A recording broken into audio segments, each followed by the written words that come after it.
Cette semaine, dans Maurienne Rétro, à l'occasion du retour de la place du village sur Maurienne TV, on vous fait redécouvrir une interview des frères de Paris réalisée il y a 2 ans déjà. Il est là. Voilà, c'est marqué Maurienne TV dessus.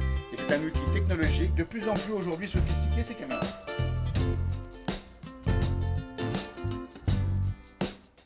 Bonjour et bienvenue dans un spécial invité de la semaine. Avis à la population, Maurienne TV vous présente la place du village avec les frères Jean-Noël et Philippe de Paris.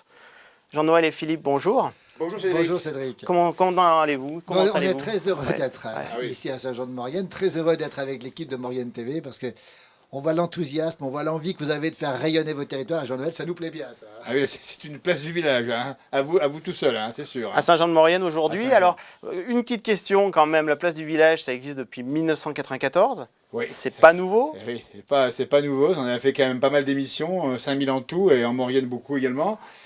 Et maintenant, on n'est plus sur la télévision, mais on est sur les réseaux sociaux, bien sûr. Ce qui veut dire qu'on continue à garder ce lien avec les populations qu'on rencontre. Et puis notre bonheur, c'est ça, c'est de faire des rencontres dans des lieux différents chaque jour.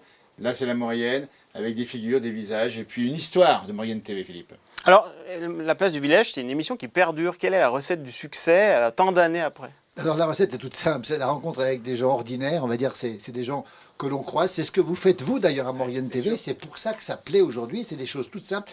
On a rencontré des gens, on n'a jamais utilisé de maquillage, on n'a jamais fait de trucage, on a rencontré tous ces personnages dans des beaux paysages, vous voyez, ça rime. Et puis c'est simplement ce qui fait le succès de cette émission et que ça dure et puis que finalement les gens en redemandent encore aujourd'hui, même si on n'est plus, pour l'instant en tout cas en télé, on est sur les réseaux sociaux et ça marche aussi. Alors, je crois que vous utilisez un mot que vous vous plaisez à dire, c'est l'authenticité. Oui, l'authenticité, le vrai, le simple, en fait. Et c'est la proximité, c'est l'échange, son chichi. Et c'est comme ça qu'on obtient les meilleurs résultats, c'est-à-dire les gens qui nous parlent avec amour de leur région, de leur vie, de leur histoire. Et c'est des histoires simples qu'on ne trahit pas, qu'on met comme ça en image et qui donnent des résultats tout simples, mais qui sont souvent émouvants parce que quand on va au bout des vallées, au bout des alpages, qu'on rencontre le berger là-bas qui a une barbe comme ça, qui a travaillé pendant toute sa semaine, ça c'est formidable. Ou des anciens qui nous racontent leur vie sur le banc du village, sur la place du village, comme ça, avec la fontaine à côté ou encore l'arbre à côté. C'est ça qui plaît. Et plus que jamais, cette émission ou ce style que vous faites également, ça plaît dans un monde mondialisé, dans un monde où on perd ses repères, on a besoin de ça. Et je trouve que franchement, c'est peut-être bien comme ça que ça marche. Et ces valeurs-là reviennent aujourd'hui. Alors, je crois que des années bien plus tard, vous avez eu des idées, par exemple, de mettre par écrit, je crois, vos émissions. Alors, pourquoi avoir fait des livres? Je crois qu'il y a 4 tomes qui sont sortis. Oui, alors il y en a un peu plus, je crois qu'on en a fait 8, il me semble bien. Vous en êtes à 8 Ils sont aujourd'hui. épuisés comme nous d'ailleurs, ils sont un peu épuisés. En fait, on a fait 8. Pourquoi? Parce qu'on a voulu figer sur le papier avec les photos les meilleurs moments, les quelques moments qu'on a pu rencontrer. Il y a eu beaucoup de rencontres intéressantes. Donc on a gardé un peu le cœur de l'interview, on l'a mis par écrit avec la photo de la personne qu'on a rencontrée. Et des gens qu'on a rencontrés et aussi des scènes de vie qu'on a pu rencontrer. Donc on a figé ça un peu sur le papier parce que la télé, ça part et ça disparaît, tandis que le papier reste en fait. C'est aussi pour ça qu'on a fait ça aussi. Et puis, est-ce qu'il n'y a pas un petit côté historique quelque part? Quelque chose d'histoire, hein, c'est un peu de l'histoire aussi. Bien sûr, c'est de l'histoire économique, parce qu'on a vu évoluer en 30 ans les activités, les paysages, les gens aussi, les façons de vivre. Donc on est un peu les témoins au tout début, les premières émissions. On a mis en boîte des visages et aussi des paysages de l'époque. Et on se rend compte et que ça a changé, dis donc, que ça soit ici ou ailleurs. Et on est heureux d'avoir fait, parce que plus ça va, et plus ce qu'on a fait il y a 20 ou 30 ans prend de la valeur. Et puis ça permet de voir aussi d'où on vient, parce que l'histoire de nos villages, c'est ça. C'est pas oublier qu'il y a eu un temps où il y avait peut-être plus d'élevage qu'aujourd'hui, et que maintenant, ça a changé. Le tourisme a remplacé l'industrie en partie, c'est le cas ici aussi, mais qu'il y a encore plein d'espoir et plein de belles choses à montrer. Alors, on le rappelle, vous couvrez les Savoies et le Léman, hein, c'est ça. Et donc, vous venez régulièrement en Maurienne, je crois. Oui, alors on a fait beaucoup en télé, on était très présents en Maurienne, on a fait peut-être bien quelques centaines d'émissions en Maurienne, depuis le bas de la Maurienne jusqu'à la haute Maurienne. Et c'est vrai que c'est une vallée, alors on va en parler parce que c'était un petit peu loin d'Annecy au départ, c'était donc un peu le phare est, puisque c'est un petit peu à l'est. Mais c'est vrai qu'on a toujours aimé la Maurienne, et puis on a aimé cette vallée, cette particularité. Et puis on a découvert une chose étonnante, c'est qu'il y avait plus de Mauriennais qui étaient à Chambéry qu'en Maurienne finalement, et donc ou ailleurs. La diaspora mauriennaise était extrêmement importante, et on a vu que les gens qui étaient en dehors de la Maurienne aimaient beaucoup retrouver leur village de Maurienne. C'est ce que vous faites d'ailleurs. Alors, justement, vous avez parcouru ces ces villages, je crois, de fond en comble, on peut le dire. Hein. Ouais, Et tous les d'ailleurs, à villages.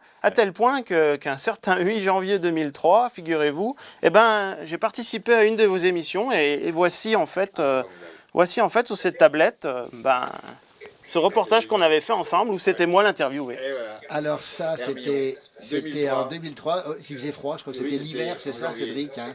Voilà, c'était avec vous, Philippe. Hein. Très Voilà. émouvant de retrouver justement les images, parce qu'on Il a les pas changé, découvre. hein, Non, il a un peu plus de barbe aujourd'hui. Mais je me souviens de toi, Cédric, ce qui est drôle, c'est que tu avais une passion déjà pour ton village à l'époque. Voilà. Et que finalement, elle continue cette passion. Regarde Cédric, là. Regarde ça. Je me souviens très très bien de ce moment, c'est drôle parce Voilà. que... Et c'est aussi des jeunes comme toi qu'on voulait voir dans nos émissions. Et je crois que ton interview a beaucoup plu parce qu'un jeune qui parle de son attachement au territoire, tu parles du train en plus là. Voilà. Ah, Et c'est c'est extraordinaire, voilà. ça. Et à la fin du reportage du territoire, effectivement, il y avait une question Train des Alpes. Très désagréable. liée au Très, territoire. c'est drôle parce que Voilà. c'est très émouvant, Cédric. Hein. 20 ans, ça nous rajeunit. Voilà, pas. ça rajeunit pas, en effet, mais voilà, on en est là.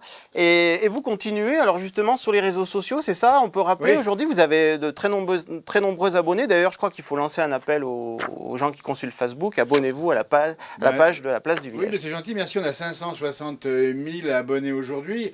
On est sur les réseaux comme YouTube, on est sur TikTok, on est sur Instagram, on est sur Twitch. Enfin, pas encore sur d'ailleurs.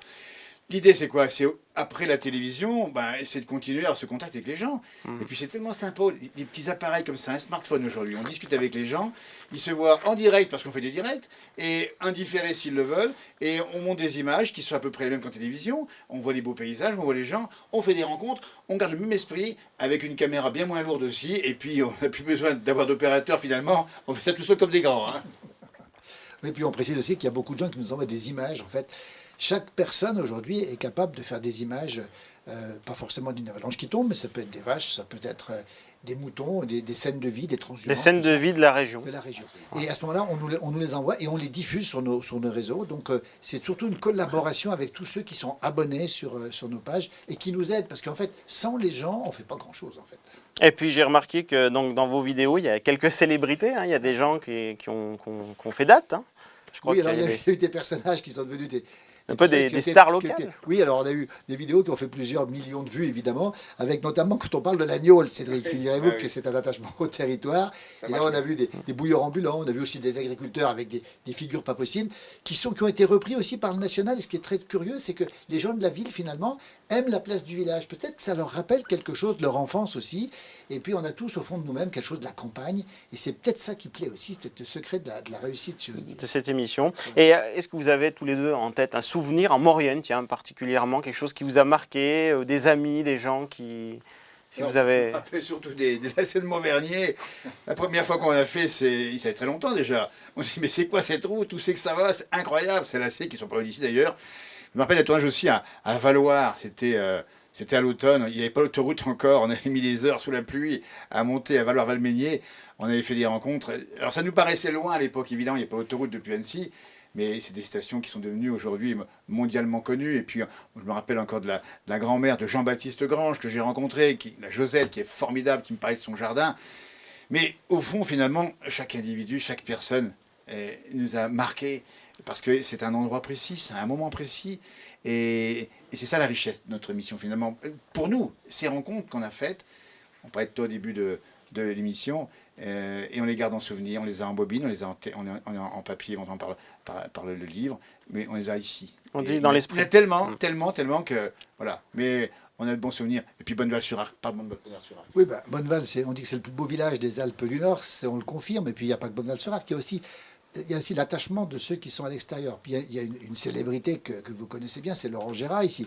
La grand-mère de Laurent Gérard, la mère Gère, comme on l'appelait, elle habitait à Saint-André, vous voyez, c'est pas à côté de chez vous. Et Voilà. Laurent, à chaque fois qu'on le voit, il nous parle de la Maurienne. Ses vrais copains, Laurent Gérard, sont tous Mauriennais, figurez-vous. Et vous le savez mieux que moi. Il y a un attachement pour cette vallée. Et Laurent aurait pu, lui, aller à Megève. Non, il m'a dit non, je ne veux pas à Megève. Ce qui m'intéresse, c'est la Haute-Maurienne. il a des racines ici, il a des amis ici, sa vie est ici. Et ça, c'est la plus belle récompense qu'on puisse avoir pour un territoire, d'en parler de cette manière. Eh bien écoutez, Jean-Noël et Philippe, on vous souhaite en tout cas une belle continuation dans vos projets. On continuera à vous regarder, j'espère, le plus longtemps, et puis profiter de ces belles images que vous faites. Merci, et puis dans 20 ans, on se retrouve, Cédric. Eh bien voilà, la date est prise. Et longue vie aussi à Maurienne TV. Merci beaucoup de l'accueil, Merci. à toute l'équipe. Merci beaucoup. Et bravo pour ce que vous faites, surtout. Et merci à vous. Avis à la population, Huit Mont Blanc vous présente la place du village.